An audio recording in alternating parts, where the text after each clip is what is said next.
Story 1. My entitled Karen sister keeps calling my baby hers and she won't back off. I'm pregnant with my first baby. Right now I'm 28.5 weeks along.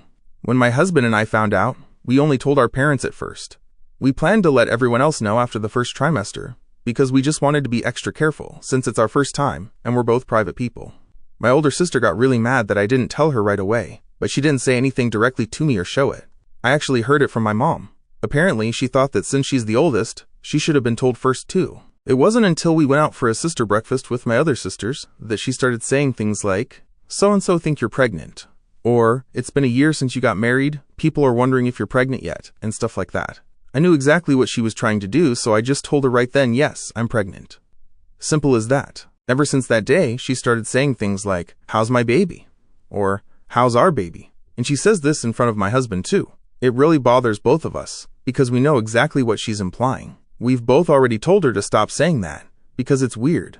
This baby is literally only ours, me and my husband's. I honestly feel bad that it sounds like I'm fighting for ownership over my own baby, but that's how it's gotten. A few days ago, she said it again, and I played it off by answering, "Oh, Jack? He's fine." Jack is our dog. She kept pushing and I just kept dodging it until she said, "How's your alien then?" That one really rubbed me the wrong way. It sounded terrible. I just answered, "I don't have any aliens at home." A few weeks before that, she asked in front of my little sisters and my husband, "How's our baby?" I responded, "Our? No, he's mine." And she had the nerve to argue with me, saying, "Well, the baby's going to be a X baby, since X is our last name." I told her straight up, "Nope. Actually, he's only going to have his dad's last name. I'm also changing my last name to my husband's." She got pissed and said in a mocking tone, "Oh, I'm sorry, since your husband's from a different nationality, now you guys are two, huh?" Oh, okay, I get it. Like, what the hell? She really took it there? I didn't even respond. I just distracted myself with something else, and even one of my little sisters who was there had that "what the hell is going on" face. Just for some background, my older sister has always acted like she's entitled and expects people to treat her like royalty. I used to do it too, if I'm being honest, until I woke up and saw it. When I was single, I helped her raise her first kid, but even then, I never once called him mine. That's just straight up weird and messed up to me. I don't even know how else to get her to stop calling my baby hers. I'm pretty sure she says it to bother my husband too, because she likes throwing little digs at him, either out of jealousy or just for fun. Edit/update. Thank you to everyone for your advice. Honestly, way before I even got pregnant, I had already started putting up boundaries once I realized how pushy and controlling she can be. One of the biggest moves was actually putting some distance and moving far from all family. The dominant behavior mostly comes from my dad's side. It used to be a lot worse, but it's gotten better since I started standing up for myself and also seeing her less. For the record, my older sister and I used to be super close, but never to the point where we'd call each other's kids ours. That just crosses a line for me. So this isn't about lacking closeness, it's more that she does this stuff for her own fun, or to get a reaction. The last time she tried to say our or my baby, I finally shut it down and told her straight up that I really don't like it. I think she's finally starting to get that we're not okay with it. We just had a Father's Day barbecue yesterday, and she didn't say it once. In fact, and I know this sounds ridiculous, but she actually acted normal. Some of you gave harsh advice or opinions, and while I get it, I just don't have the emotional energy to be super harsh with her or anyone right now. I'm trying to keep things peaceful because I don't want any extra stress during my pregnancy. I started going low contact with her not long after I found out I was pregnant. Most of the times she said that stuff were either at family get-togethers or when she'd reach out to me. If it gets worse, I know what I need to do next. My husband and I already set clear boundaries for the birth. I'm so grateful he's got my back. I honestly couldn't handle this without him. Only our parents will be with us when the baby comes, and no one else is allowed to touch the baby until we say it's okay. She's not babysitting, and will not be left alone with the baby, period. If you're still here, you must be enjoying the story. Don't forget to subscribe so I can keep bringing more stories for you. Thanks.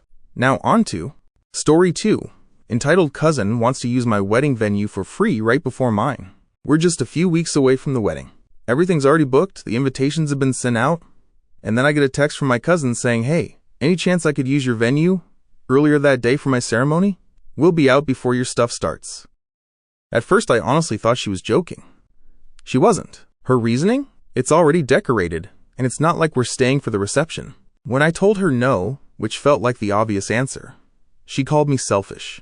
And now my aunt is saying she's just heartbroken that I won't share. Now apparently, my wedding is dividing the family. Next time, I guess I'll just send out a Google Calendar invite that says, "Do not disturb, life event happening." Story 3.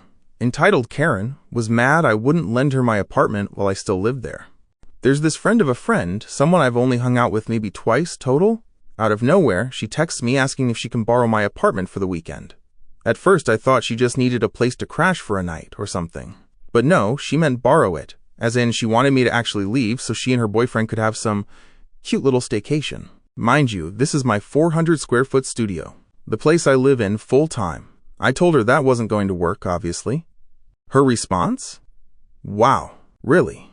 You just ruined my weekend." That's all she said. No thanks, no apology, not even a hint that she understood how completely ridiculous her request was. I'm still trying to figure out how she thought that would be okay.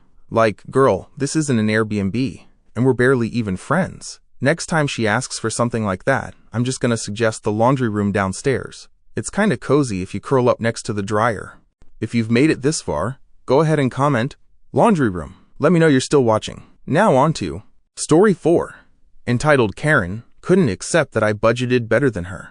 I, 26F, finally got myself a MacBook Air. Nothing fancy, just the base model, but it felt like a big deal to me. I'd been saving for months, cutting back on random stuff, hit a few lucky wins on steak, started cooking at home way more, just so I could build up my savings. Then out of nowhere, I got a small bonus at work, and that pushed me over the finish line. So yeah, I decided to treat myself. So I take it to a coffee shop to get some work done and bump into this girl I kind of knew from uni.